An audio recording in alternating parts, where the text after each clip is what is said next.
दोस्तों इस वीडियो में हम आपको सिखाने जा रहे हैं कि पैरेलल प्लेट कैपेसिटर की कैपेसिटेंसी कैसे निकालते हैं।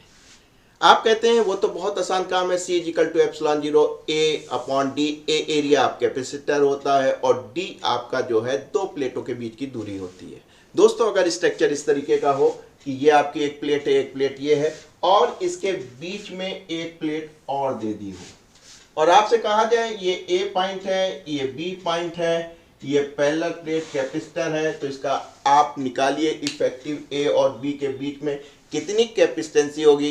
तो आप कहेंगे कि सर एरिया कहाँ है। एरिया बेटा ये दिखाया गया है, ये जो आप लाइन देख रहे हैं वो बेसिकली ये है, यानी ये एक प्लेट का एरिया है, ये दूसरी प्लेट का एरिया है और बीच में एक प्लेट और इंसर्ट की है। ऐसे सूरत हाल में कैपेसिटेंसी कैसे निकाली जाएगी? बहुत सिंपल तरीका है। आप एक बैटरी ले लीजिए, बैटरी को उन दो पॉइंट के बीच में लगा दीजिए। ए और बी पॉइंट के बीच में आपको इफेक्टिव कैपेसिटेंस निकाला था, जिसके बीच में आपने बैटरी लगा दी। अब आपको कुछ नहीं करना है, आपने देखा ये प्लस है तो बैटरी का ये प्लस है तो ए पे पॉजिटिव होगा, यहाँ पे निगेटिव होगा, बी पे निगेटिव, जिसकी वजह से क्या हो जाएगा, इन प्लेटों पे पॉजिटिव चार्ज चला जाएगा ऊपर और नीचे, क्योंकि देखिए ये ए से जुड़ी हुई है। और जो बी प्लेट है उस पर आपका निगेटिव चार्ज आ जाएगा। बी प्लेट चूंकि निगेटिव एंड ऑफ बैटरी से जुड़ी है तो ये आपका निगेटिव चार्ज हो गया। ऐसे आप देख रहे हैं, अगर इनके बीच का डिस्टेंस आपको मालूम है, ये एक प्लेट हो गई, एक प्लेट ये हो गई, एक प्लेट ये, एक ये, आप बड़े आराम से कह सकते हैं एक पॉजिटिव निगेटिव, ये एक कैपेसिटर बन गया, निगेटिव पॉजिटिव एक कैपेसिटर ये बन गया। अगर इन प्लेट का एरिया ये आप देख रहे हैं, एरिया क्रॉस सेक्शन दिख रहा है, ये आपका एरिया है, तो आप बड़े आराम से कह सकते हैं जो C1 होगा वो एप्सिलॉन 0 A अपॉन डी होगा। सिमिलरली आप कह सकते हैं जो हमारा C2 है वो भी देखिए प्लेट का एरिया A है और आपका डिस्टेंस दोनों प्लेट के बीच में D है।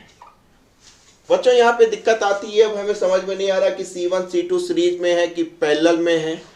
इसको समझने के लिए आपके एक छोटी सी आपको समझना पड़ेगा। आप इस बात को समझते हैं कि अगर दो हमारे पास कैपेसिटर हैं, इस तरीके का एक स्ट्रक्चर अगर हम उसमें देते हैं तो आप कहते हैं कि सीरीज में है, या आप कहते हैं कि जब चार्ज का डिस्ट्रीब्यूशन नहीं होता है तो हमारे पास वो सीरीज में होते हैं कैपेसिटर C1 और C2।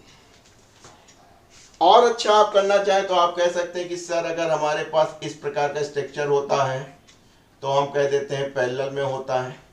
या आप कह सकते हैं, और बच्चे अच्छे होते हैं वो कहते हैं कि सर अगर यहाँ पे चार्ज का डिस्ट्रीब्यूशन हो रहा है तो आप C1 C2 को पैरेलल में मानते हैं।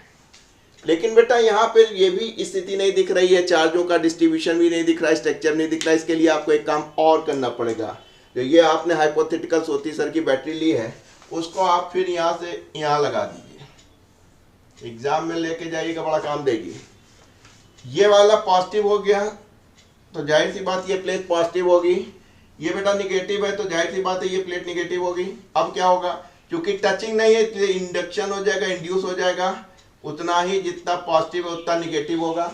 Law of conservation of charge की वजह से जितना पॉजिटिव निगेटिव चार्ज क्रिएट हुआ है उतना पॉजिटिव होकर इसको डिस्ट्रॉय कर देगा। तो आपको मैं दिखाना क्या चाह रहा हूं कि जब negative plate positive plate charge से जुड़ती है तब तो बेटा सीरीज में आता है। इसी तरीके का आप यहाँ पे भी काम कर सकते हैं। बैटरी को आप यहाँ लगा सकते हैं, ये पॉजिटिव है तो ये सिरा पॉजिटिव होगा, जाहिर सी बात निगेटिव होगा। यहाँ पे क्या होगा, ये सब पॉजिटिव हो जाएंगी ये प्लेट, और ये वाली निगेटिव चार्ज की वजह से ये प्लेट निगेटिव हो जाएंगी। देखिए जब C1 C2 का पॉजिटिव पॉजिटिव और निगेटिव निगेटिव से जुड़ता है तब तो वो पैरेलल हो जाता है, पैरेलल हो जाता है। जब बेटा आपका निगेटिव पॉजिटिव से जुड़ता है तब वो सीरीज में हो जाता है। ये कंसेप्ट आपने सीख लिया यहाँ पे, इसको यहाँ अप्लाई कर दीजिए।